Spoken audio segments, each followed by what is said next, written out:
Hey, welcome in. It is the Treasure Valley Prepcast on IdahoSports.com, breaking down District 3 activities week in, week out in the great state of Idaho. We are coming to you live right now as well on the IdahoSports.com YouTube channel, Facebook page, and Twitter account. My name is Brandon. My name is Brandon Baney, and we are joined by our Treasure Valley resident and expert, Logan Green. What's up, LG? Hey, Brandon, I let out an audible, oh my goodness, before we started. I don't know if it got caught because I turned my head and it's like a whiteout outside. I was not, it definitely snowed this morning and I shoveled it. And then I'm sure all of that shoveling is for naught now. I'm sure my driveway is back covered, but I didn't know that it was doing that until I turned my head. And so it was a, oh my goodness moment as I saw that outside. So my kids do have a snow day. Everybody was hoping for that today, and it finally came. Snow day where I live too. They preemptively canceled school yesterday. They just looked at the forecast and said, yeah, we're not doing it. Nope. Nah, we're good. Not a game time decision. They did it 24 hours in advance. The Treasure Valley Prepcast is brought to you by No Vape Idaho. Did you know that vaping increases the risk of lung infections? That's like, especially in this post-COVID world where I feel like everybody's respiratory system took a hit somewhat. Now you're going to try and vape on top of that, Logan? Yeah, that's a bad idea. Yeah, and I was looking on the No Vape site earlier at this exact line. What is it? Why is it bad for your lungs? I had to go into Google and ask it how to pronounce some of these words because they're so long and confusing. Acetaldehyde is one of the ingredients in vaping, and it says it is a known cancer-causing chemical. The more exposure, the higher the risk to having cancer. It also causes irreversible damage to your DNA. So, that does not sound like something that I want to be breathing into my lungs.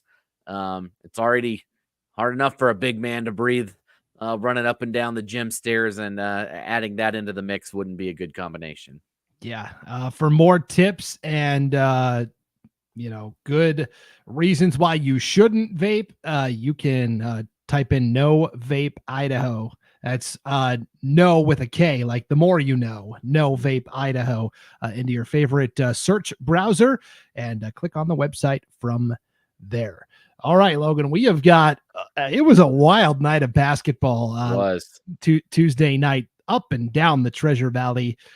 So many exciting finishes. A couple we have video of to show you, which is going to be really fun and exciting. And this is where I'll put out the bat signal, as it were, Logan, here on the Prepcasts, but also through our IdahoSports.com social media. We're always looking to share these incredible stories and incredible moments. So if you have a cool picture that, you would like us to share on the Treasure Valley Prepcast, or a cool highlight of something an athlete did, we will always accept those and help, shine the spotlight on the incredible plays and achievements that are happening. You can always send me an email, Brandon@IdahoSports.com, with your pictures or your clips. Same thing, you can send them to Logan as well, Logan@IdahoSports.com.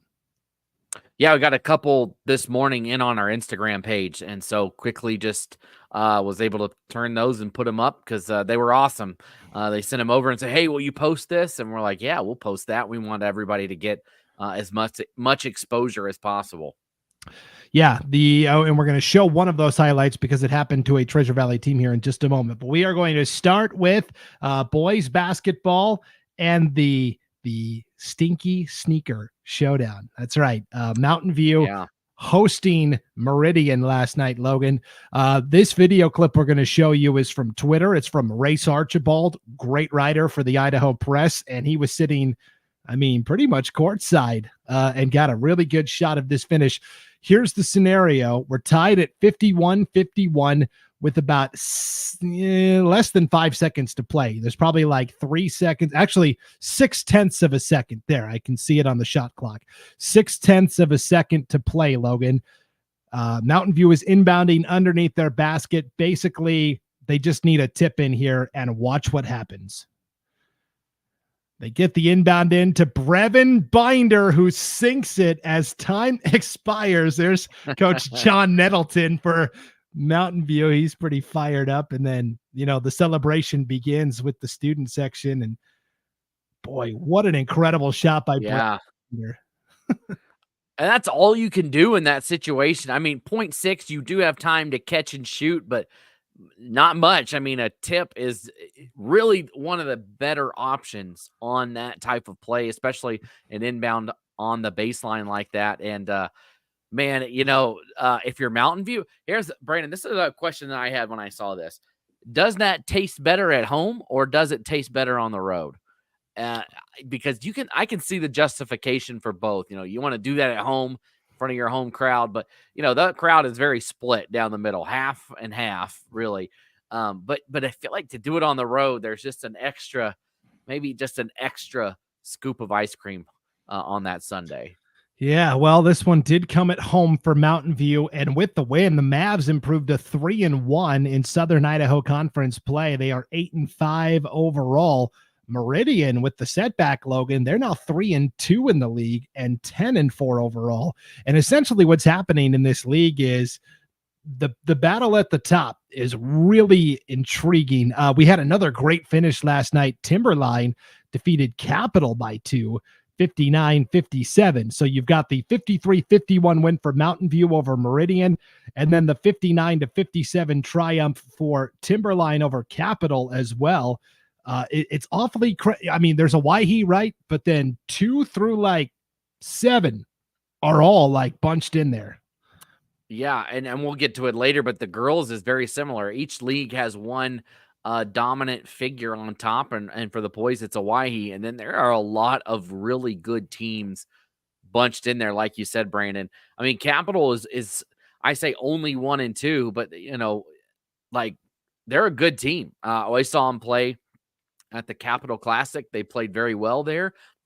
And, they ended up losing to Baker, which that Baker Oregon team, I said it before, they would compete in the 5A SIC. And I think we're seeing that now, right? Where Capital plays a very tight one down the stretch with Timberline, who right now Timberline's all of a sudden sitting there 4-1. And who had Boise at 4-1 on their bingo card at this point in the season. The league is just as strong as ever right now.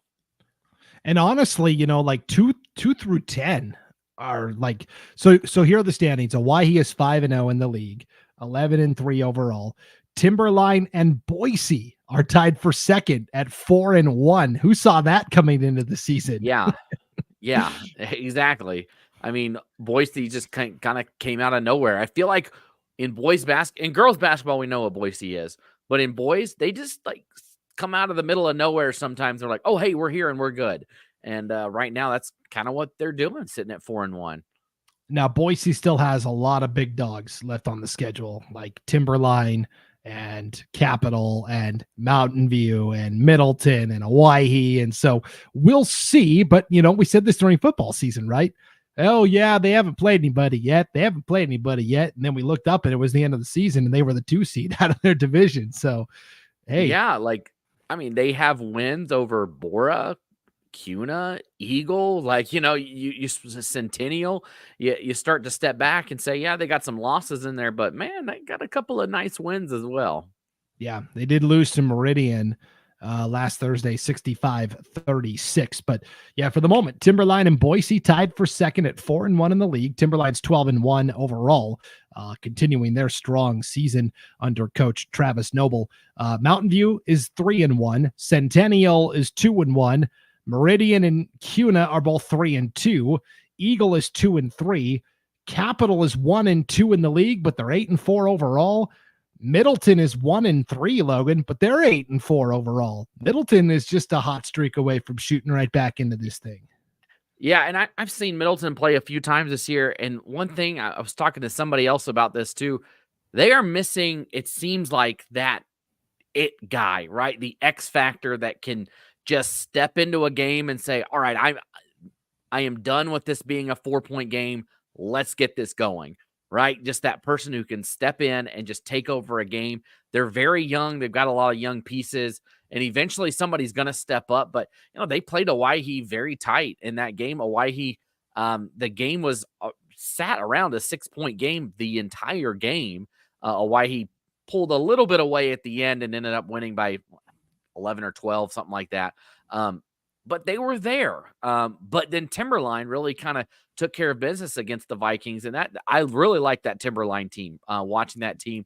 One guy from them to watch for, Alex Coe, super fun to watch. I mean, he was in every play. He was our player of the game. He didn't have the most points in that game, but I just felt like he did the most in that specific game. He just jumped into every passing lane. He had some of the most beautiful assists you will see. Just the passes were right on the money. And then, they've got a couple of big guys in there. Jacob Heine, he was almost unstoppable down low. That's a team to watch out for, Timberline, down the stretch. Yep. And the team I'll highlight here as well, they're kind of buried right now, 2-3 in the league, 8-6 overall, but Eagle is still a team I think people need to pay attention to. They were picked second in the preseason poll. Now they just lost to Hawaii last night, Logan, for the second time this year. It wasn't particularly close, 74-49, but along the way, they lost to Timberline by 3 this year. They lost to Boise by 1. They've had some really narrow losses in there. And I just think Eagle, especially with their guards, they've got Cole Pugh and Hudson Van Alphen and Russell Gibson and Miguel Taylor is a 6'7" wing. I think Eagle is a team that's going to be kind of a dark horse. They're not going to be a top seed at districts, but I think talent-wise, they're right there. Yeah, and their schedule right now, like we said, there's not really an easy out in the SIC right now. Everybody seems to be playing very well, but their schedule coming up is one where they will be in teams of similar skill on the schedule. Rocky Mountain, Centennial, CUNA, all kind of right there in the same. Rocky Mountain towards the bottom of the league right now, which is weird to say. But those other two, CUNA and Centennial, right in that same area as CUNA, or as Eagle, excuse me. So maybe a chance for some separation, a chance to get hot over similar teams and create, your standing in the league and get hot at the right time. Yeah. So the 5A SIC and boys basketball continues to be a tight race, as does the 2A Western Idaho Conference race, Logan, the 2A WIC. I feel like we do this every week. Hey, let's get our weekly standings update. Spoiler alert. Still really crowded. Here are the current standings after last night's action. Coal Valley Christian is 6-0 in the league, 11-1 overall. Ambrose, Nampa Christian, Melba, all tied for second right now. They're all 4-2. Ambrose is 10-3 overall. Nampa Christian 8-3 overall. Melba 8-4. New Plymouth for the moment slides to 5th. They're 3-3 in the league. They're 10-3 overall. But the team we're going to start with, Logan, is the team that's in 6th place currently, Compass Charter. They're 2-4 in league play, 6-5 overall, a game above 500, working with a first-year head coach. And they had a signature win last night over Marsing by a single point, 55-54. Before I show the clip, which was shared with us, and then we put it on our Instagram account. By the way, you should follow the Idaho Sports Instagram account if you're not already. But set this play up for us, Logan. Yeah, Marsing leading by 1 point, and Compass Charter just needs to get the ball in the basket in some way, get fouled and get to the line, make a 3, make a 2. Doesn't matter. You just need a basket to stay alive. A drive to the basket. They missed the shot, but standing right underneath the basket is Jaden Horn right there. You see him right there with the put back in at the buzzer. An awesome play. And great job to get position right there and get underneath it and not just watch his teammate's shot go up and hope for the win, but to get underneath it. And you can see the agony of defeat on the other side for Marsing, the surrender cobra, as they say. I should have swatted that ball. I should have, gotten in there a little bit more. That's always tough, but a nice play there by Jaden Horn with the game winner for Compass Charter.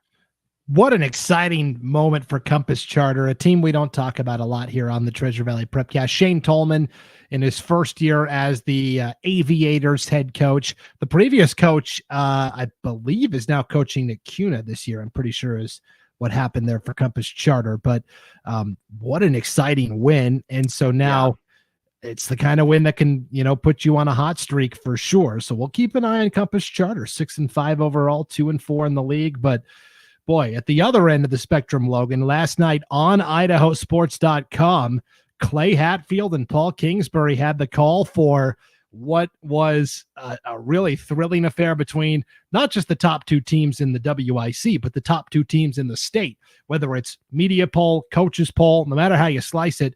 Number 1, Coal Valley Christian, number 2, Ambrose at the Archer's house.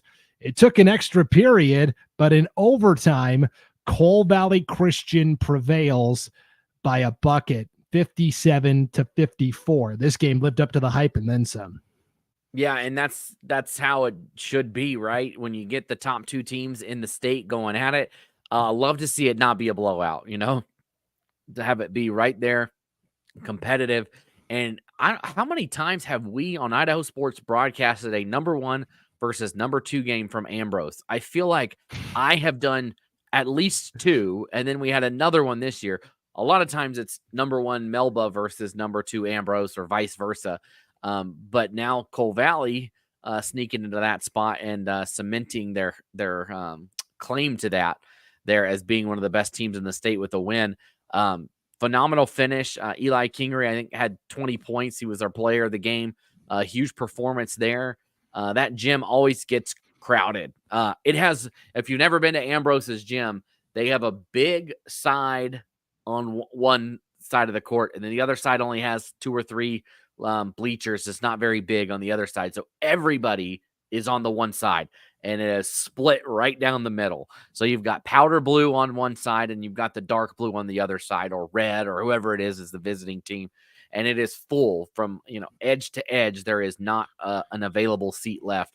A great environment that they always have at Ambrose, and a great game between those two. And the rematch hopefully will be just as good in a couple of weeks.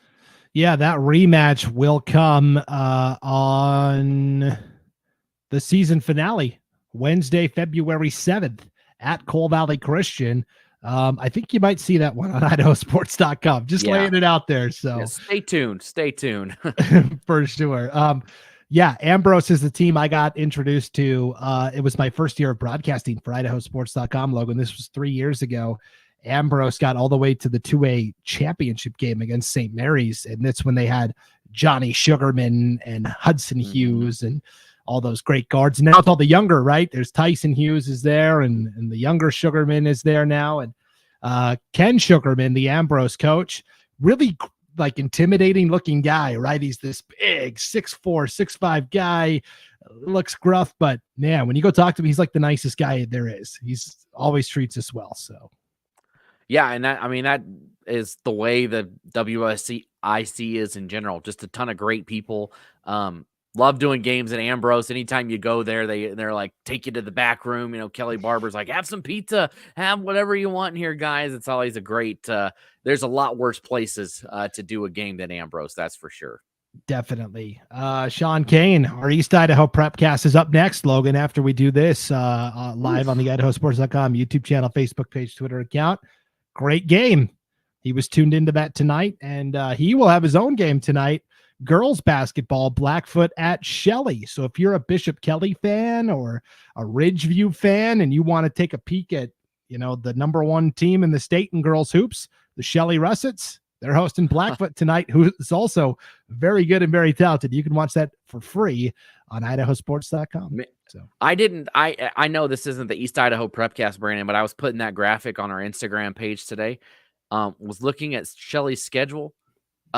They've won 16 games this year, and 14 of them are by at least 25 points.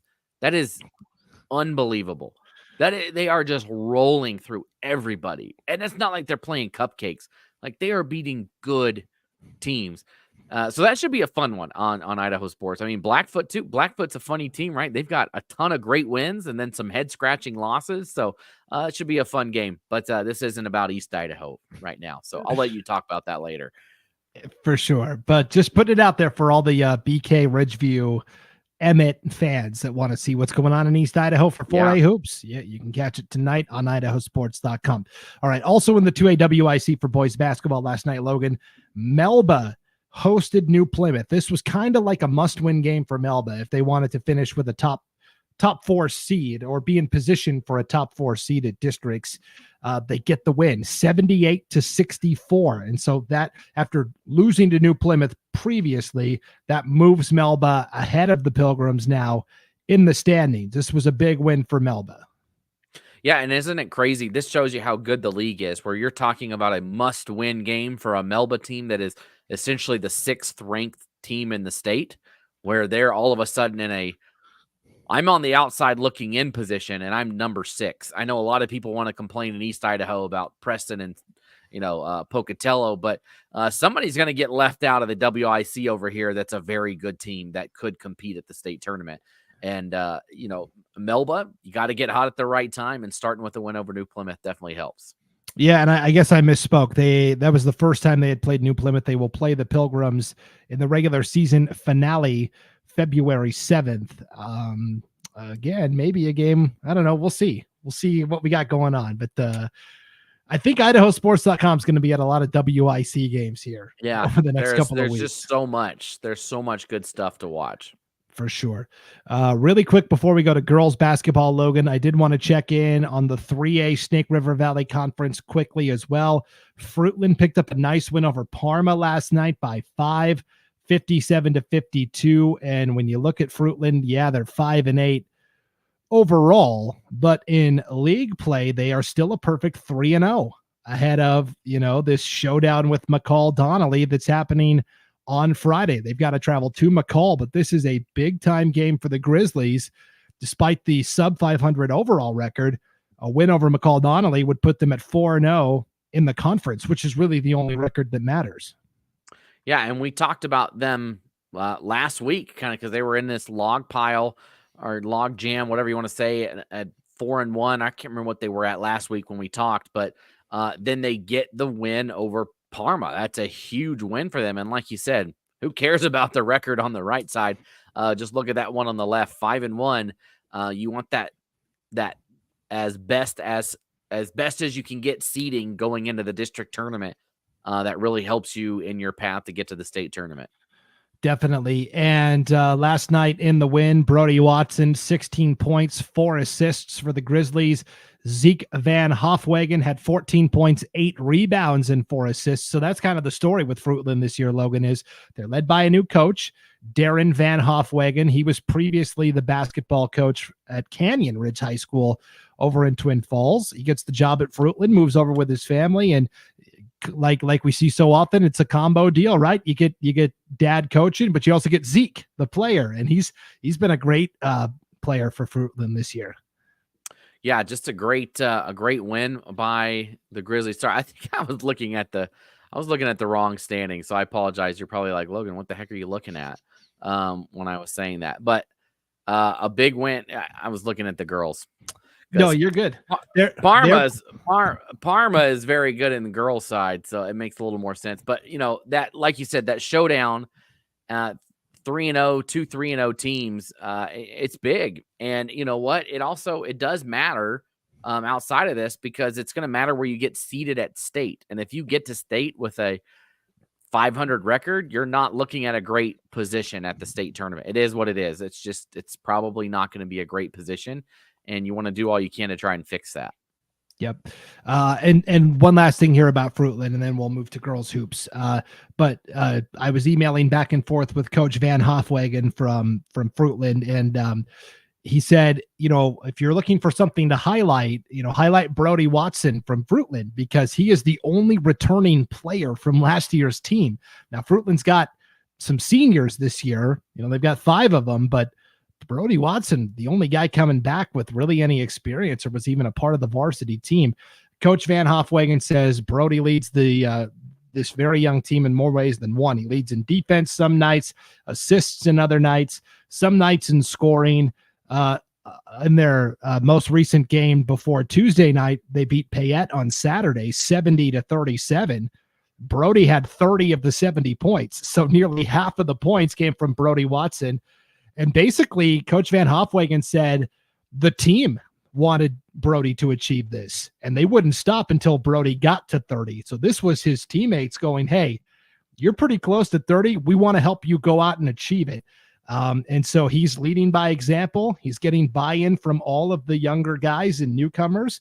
And I think it shows that they were willing to, put aside their shots and their glory for, hey, let's get our guy, our leader, 30 points. It was a really cool story. Yeah, no, that's awesome. And it's a great point about Fruitland. I saw him last year at the state basketball tournament. I did the 3A, and they were senior loaded. Eddie Rodriguez, Zane Bidwell, Luke Baranaga. Just a couple of the names to mention there, where they went into overtime in that opening game with Teton and then won their next two games. Like, this team won the consolation title at the 3A basketball last year. Yeah. It's easy to forget that, and that gets lost in the shuffle, but Fruitland was, right in the thick of things last year at the state tournament. Like, if they were able to knock off Teton in that first round, I mean, they would have played Sugar Salem, who went on to win it in the next round. But, I mean, they were one of the secret good teams that we saw there that, you talk a lot about who's playing on Saturday at the Idaho Center and forget about everybody else a lot of the time. And, man, they were a team that could have competed and did. I mean, won 2 games at state. That's what you want to do. So a good bounce back, and hopefully we'll see the Grizz just keep chugging along with this new young team. Yeah, and we talked about this a lot, but the 3A state tournament for boys is wide open. There is not one team that everybody's pointing to and saying, yep, that's the consensus favorite. I really think it's going to be the most wide open of any of the boys' state tournaments this year. And so if Fruitland gets there, why not? They've got a chance just as good. Now, yeah. Of course, Coach Van Hofweg is going to say, hey, let's pump the brakes on that state talk. We're just focused on McCall Donnelly on Friday, but I'm just saying the same applies for the Vandals, right? They've got so many talented guards. Coach Tinney does a great job with them. So, yes, very interested to see how that Friday showdown goes. The winner will be all alone in first place with a perfect 4-0 league record. Okay, Logan, quickly, let's talk girls basketball. Last night, you were on the call for IdahoSports.com as Middleton hosted Rocky Mountain. Now, pretty consensus throughout the year has been Boise, of course, favorite in the 5A SIC. After that, is it Rocky Mountain? Is it Owyhee? Is it, Centennial? Is it? It's Middleton after the win. Yeah. Yeah, and I think, and that's the conversation that I was having, I guess, with myself since I was by myself last night. But there is a big group, right, of about 7 teams after, I guess if you include Boise, so 6 teams down below in this mix. You've got Rocky Mountain, you've got Timberline, Eagle, Owyhee, and you can even throw Bora in there that are all right there. Middleton has already beaten Timberline this year. They had already beaten Owyhee this year. They've already beaten Bora. And so, one of the final towers to fall in this list behind them was Rocky Mountain, who came into the game with only 2 losses. And this is a game, if you didn't want, this was a great game. Middleton led by no more than 3 points the entire game. They led by 2 twice. And then that lead evaporated, and then they got it to 3, and immediately it was gone. Rocky Mountain hit a 3 within 6 seconds after Middleton took a 3-point lead, and those were their leads until the final 15 seconds.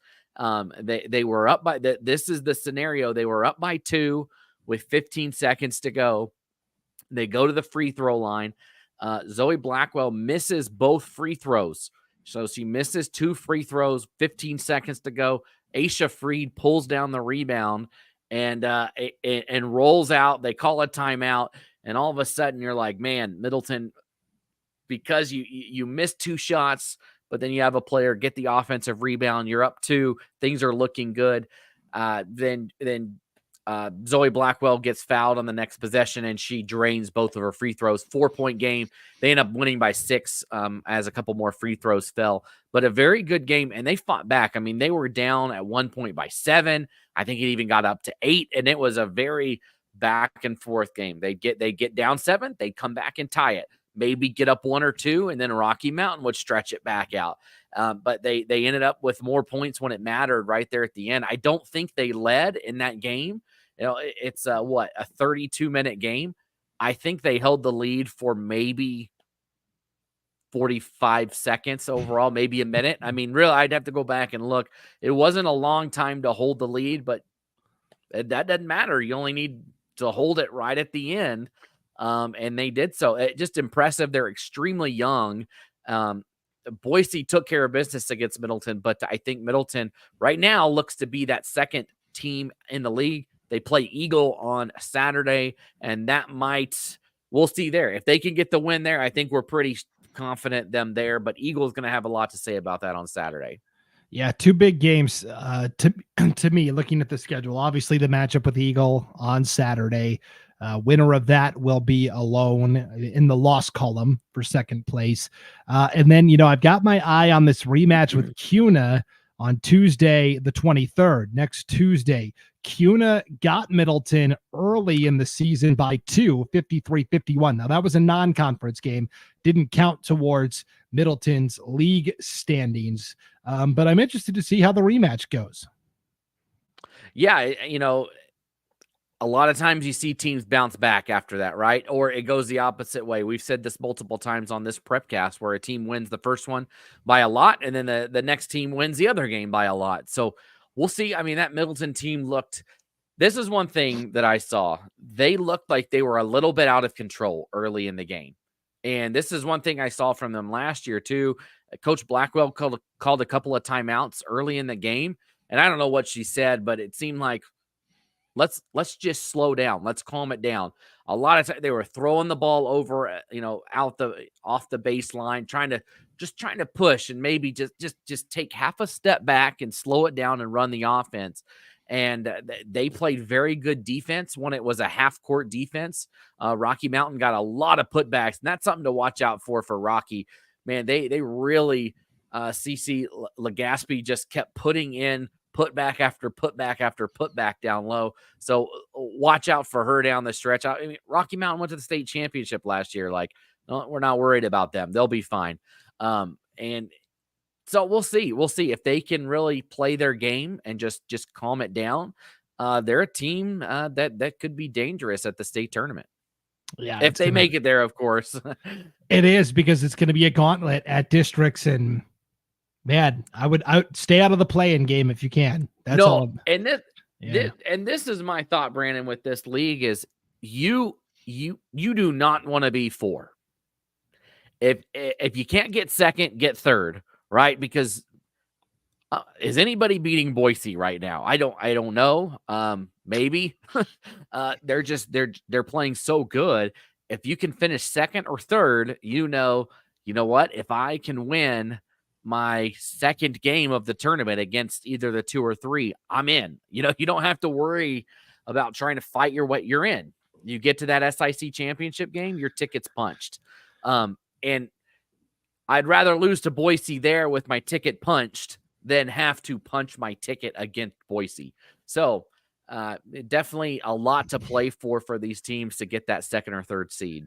And conversely, if you can't get second or third, you might as well see if you can drop to 6th or 7th and avoid that 5-4.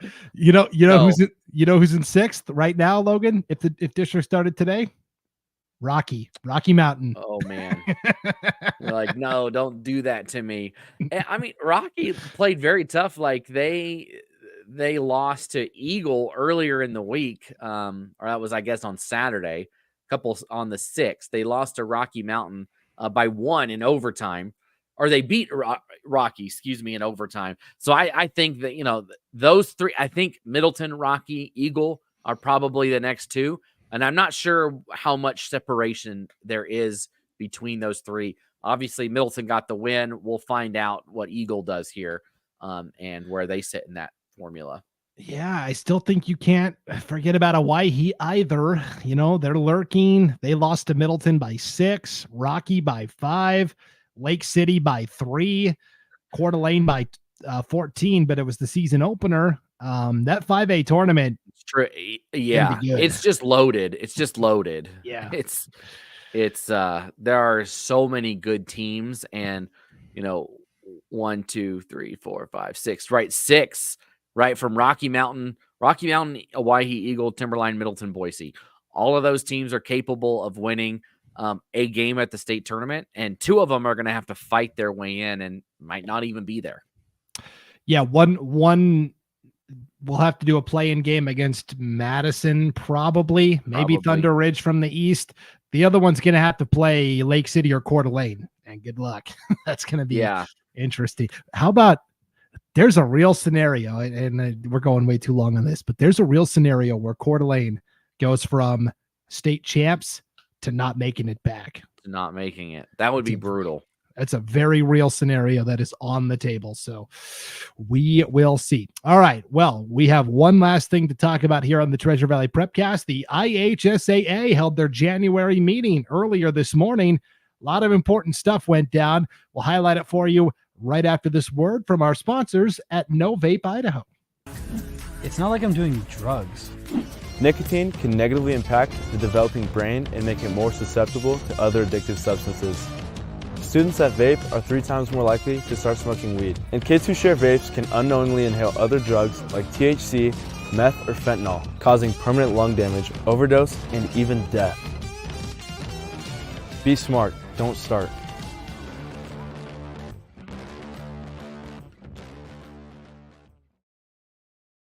This is the Treasure Valley Prepcast presented by No Vape Idaho on IdahoSports.com. Brandon Baney with Logan Green.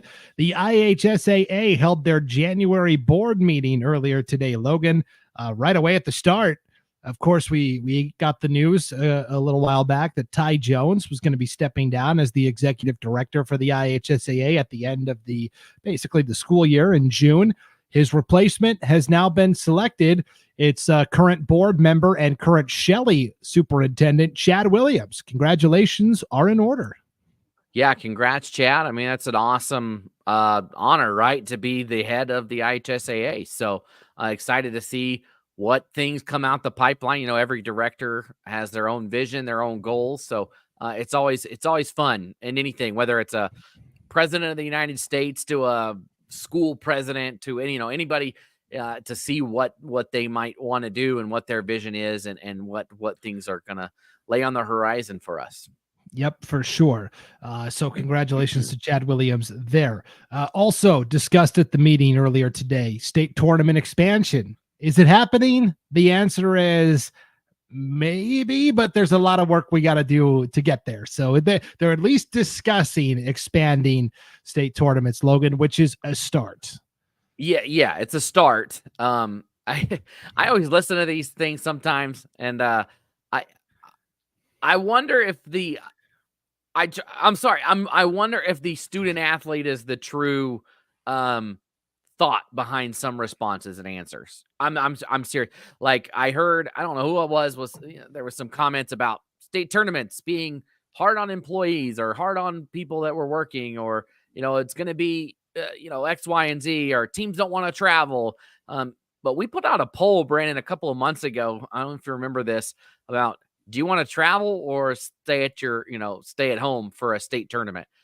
Resoundingly, the answer was we want to travel. I think those kids would love it. They would love the opportunity to have a play-in game somewhere else. Don't try to tell me it's the kids that don't want it. You can say, I don't want to do that. That's fine.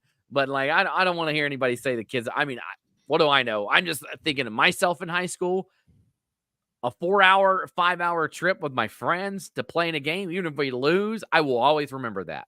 I always remember the games where I had to go on long trips, the bus rides, just tons of fun.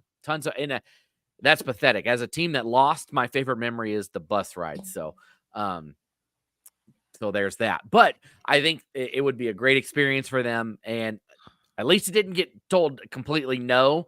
But if we're truly looking at what's best for the student athlete, I think they enjoy that. And if I'm wrong, comment below, send me an email, tell me I'm totally wrong, whatever you want. But I think that people, at least the people that this is for, the student athletes, right? That's who this is about, right? This isn't about anybody else and what they have to do. It's about the student athlete. And if it's better for them, I think that's the ultimate thing. So I would love to see that talk grow more and get out of maybe the I don't know about a team driving from Kellogg down to West Side or whatever it is. and more, this is going to give a good team a chance to keep playing basketball. I think that's where I would like to see the conversations morph to. We don't bat an eye when a team has to do it for football. And I always use the example. A couple of years ago, I was doing a 2A quarterfinal game. Grangeville had to travel down to West Side. And if they had won that game, they would have had to have traveled right back to the same spot to play Bear Lake the next week. And so for a weekend, I think the travel is fine. We do it for football. It's fine. I think that's a hurdle we can clear pretty easily. Yeah. And Treasure Valley, how many times do we see where a team goes up north? We saw the tour of North Idaho, right? Where I can't remember who it was that went up there and played in those games up in North Idaho, but 3 teams go up north and then 3 teams came down here and played in the Treasure Valley. It's just, it would be, I think we could do it personally, but what do I don't know. I will admit, I don't know all the intangibles that go on behind the scenes there, but it would be fun to see it, and I think it would give good teams a chance to keep playing basketball. Definitely. All right, one last shout out here before we duck out of here, Logan. Tall Grop, athletic director at Timberline High School there in Boise. One of the great ADs, right? We interact with him every year because Timberline is a host for state basketball, and of course, I'm always emailing him throughout the school year. And he was named the president of basically the National Association of Athletic Directors. He is the first person from Idaho ever to serve as the national president on this board. What an accomplishment for Tall. Yeah, that's awesome. Anytime somebody from Idaho can get representation on the big stage like this, so to say, is great. So it's awesome. It's good for Idaho. Hopefully, I'm sure in his position, he'll learn a lot and hopefully bring that back here. And I'm sure that's the ultimate goal, right? Is make Idaho better. And I would think that will happen because of this. Yeah. Tall, of course, had the less glamorous position of chair of the reclassification committee for the IHSAA board earlier this year. And he worked really hard on those reclassification proposals and sent out a survey, and over 70% of schools responding said they were in favor. And then the board said, yeah, that's nice. We're going to crumple that up and throw it away. And then in an unprecedented move, the statewide superintendents overruled the board in a great moment for just the political process. And so I always laugh at that. Hey, this guy is now the national president of the National Athletic Directors Association, and his proposal was shot down by the IHSAA board earlier this year. So, but what's great is that the proposal, it passed, right? Because that's what the people wanted and not what the bureaucrats wanted, right? That was, like you said, a great political. I mean, we're not trying to say anything, really. We're not. We're just saying he went and saw that people wanted something, and some other people said, nah, we don't want to do that. But then the people said, no, we actually want to do that. And that doesn't happen if Tall doesn't do the legwork, right? Because now all of a sudden they have evidence that's already been compiled. So, you got to think that maybe that had some, you're able to hang your hat on that and say, look at this work we did here. But congrats, Tall. Just a great honor to do that, and congratulations. Hey, Logan, you put the call out there for people to weigh in on traveling more for state. No, it's good. Jay Galvin says, I have 2 girls that have played softball since he coached pitch, one that graduated last year. I think he meant slow pitch.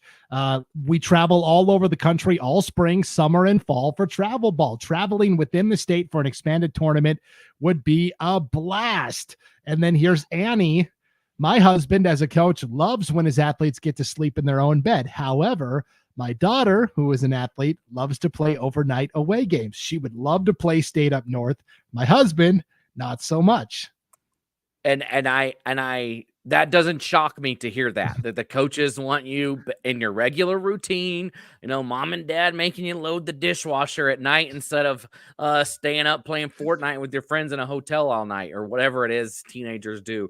So I that does not surprise me. I guess, like I said, at the end of the day, it's I personally think it's about what's better for the student athlete and what do they want? And I think they want that experience. So again, everybody can have their own opinion on things, and I just think kids would love it. I think that they would enjoy that opportunity to have another trip with their friends for a state tournament. And I think as a parent, I think it would be fun to go. So my nephew plays basketball just over the border from you there in Spokane at Ridgeline High School. And like Kendrick, they went up to Alaska this year and played in a tournament up there. And my brother-in-law and sister-in-law, they went up to Alaska. They were like, this was awesome. We got to go to Alaska. Going from Meridian to Pocatello is a lot closer than going to Alaska. Yeah. So I don't know, based on our, limited straw poll here, I'd say the players are in favor of it. We'll see. Yep. Polls are closed. Yeah, that's right. Stop the count. First basket wins. Okay. I was right. Everybody else is wrong. Yeah. So this will be a discussion we will have more and more as we get down the road. But for now, hey, we're focused on district tournaments are starting in a couple weeks for girls basketball, wrestling heating up, boys basketball hitting the stretch drive as well. And once again, next week, we'll be here to break down the biggest stories happening in the Treasure Valley. For Logan Green, I'm Brandon Baney. Thanks for tuning in, everybody, to the Treasure Valley Prepcast on IdahoSports.com. All right.